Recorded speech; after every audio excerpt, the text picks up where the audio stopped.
Nagsimula ang pelikula kay Ivy na pumunta sa New Zealand, sinundo siya ng kanyang ate na si Grace, masaya ang dalawa dahil sa wakas magkasama na sila sa pangarap nilang bansa, masaya ring pinakita ni Grace ang kanilang magiging apartment, habang masayang nilibot ni Ivy ang apartment, may tumawag naman kay Grace na kailangan niyang magtrabaho, humingi ng pasensya si Grace dahil hindi muna siya masasamahan sa bahay. Naiintindihan naman ni Ivy na abala ang kanyang ate na nagdesisyon muna na magpahinga dahil sa jet lag.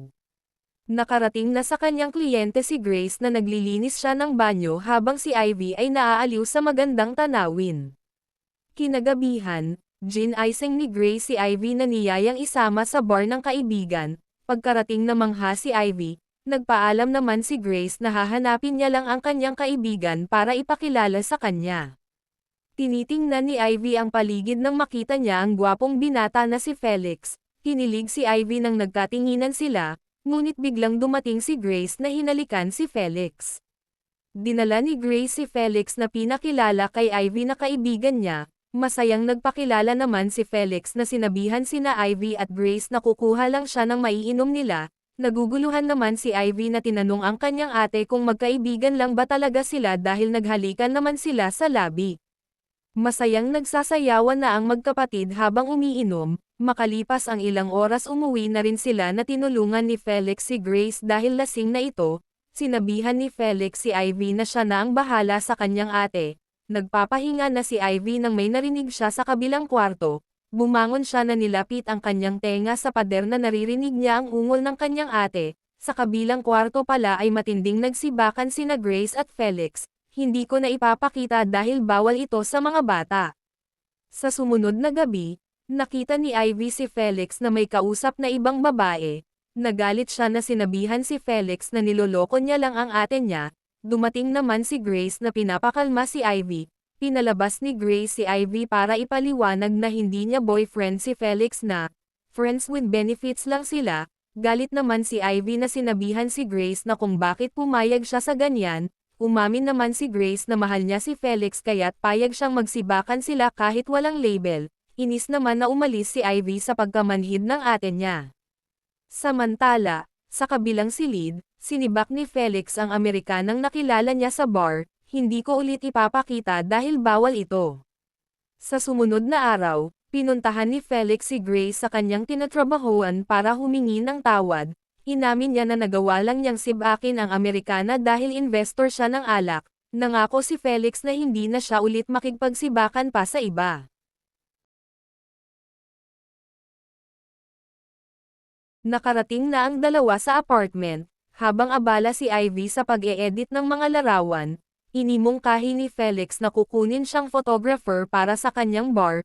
Pinipilit naman siya ni Grace na pumayag na dahil sayang din ang pera. Dahil wala pang trabaho si Ivy pumayag na lang siya sa alok ni Felix. Nagpunta na si Grace at Felix sa kwarto na nagsimulang magsibakan, hindi ko na ipapakita dahil bawal ito. Sa sumunod na gabi, nagsimula ng kumuha ng mga litrato si Ivy sa mga inumin na ginawa ni Felix sa kanyang bar, nagpaalam naman si Ivy na aalis na siya dahil may trabaho pa siya, sinabihan naman siya ni Felix na siya na ang maghahatid kay Ivy sa apartment nila. Pinakita na ni Ivy ang mga kuha niya na larawan na kinatuwa ni Felix dahil sa ganda ng pagkakuha. Dahil dito hinandaan niya ng inumin si Ivy na hindi pa niya inalabas sa bar, ininom na ito ni Ivy na nasarapan siya, kinuhaan niya ng litrato si Felix na sinabihan niya na pogi siya. Natulala naman si Felix sa sinabi ni Ivy, nagtinginan ang dalawa hanggang maghalikan na sila, dinala ni Felix si Ivy sa silid na sinibak kaagad si Ivy. Hindi ko na ipapakita dahil bawal ito, napakaswerte ni Felix na sibak niya ang magkapatid. Sa sumunod na araw, habang nagjogging si Ivy, nakita siya ni Felix na sinabayan na sa pagjogging. Tinanong naman ni Ivy kay Felix, na kung bakit hindi niya sinabi kay Grace na nagsibakan sila, inamin naman ni Felix na kaya't hindi niya sinabi kay Grace dahil masasaktan lang ito. Sa sumunod na araw, nasa apartment na naman si Felix. Tinanong siya ni Ivy kung nasaan ang ate niya, sumagot ito na nagtatrabaho na, nagtitigan ang dalawa na humantong sa sibakan na naman nila na hindi ko ipapakita.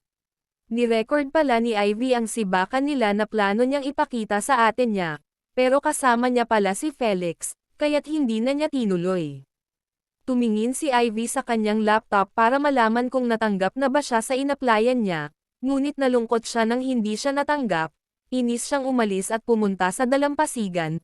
Nakita naman siya ni Felix na sinabihan na huwag mag-alala na makakita rin siya ng magandang trabaho. Inihatid na ni Felix si Ivy sa apartment na nag-alala si Grace sa kanya.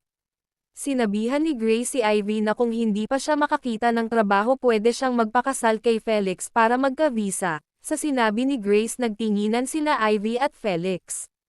Kinabukasan, tinawagan ni Grace si Ivy para ipaalam na malilate siya sa pag-uwi dahil mag-grocery pa siya. Agad naman nag-text si Ivy kay Felix na pumunta sa apartment.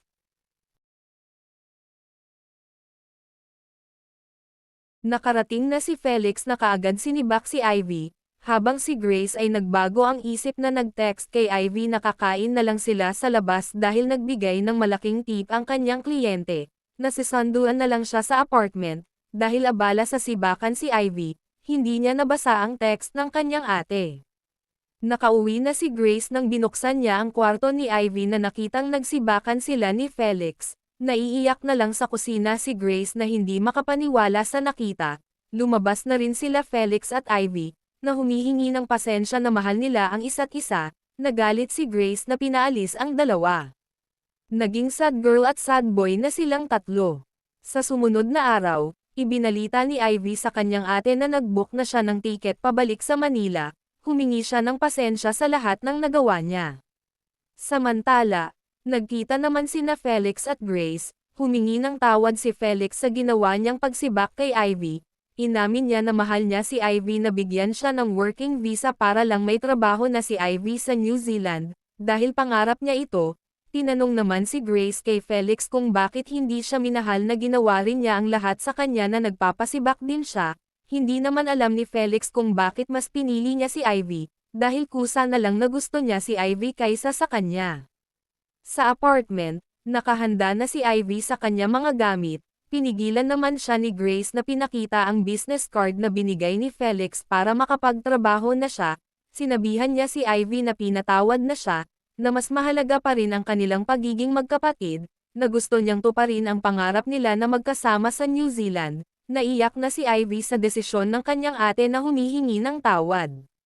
Sa huli, nagkapatawaran na ang dalawa na tinanggap ni Ivy ang trabaho na inalok sa kanya. At dyan nagtatapos ang ating pelikula. Maraming salamat po sa panonood. Huwag kalimutang mag-subscribe para malaman ang susunod kong upload dito sa Taco Recap.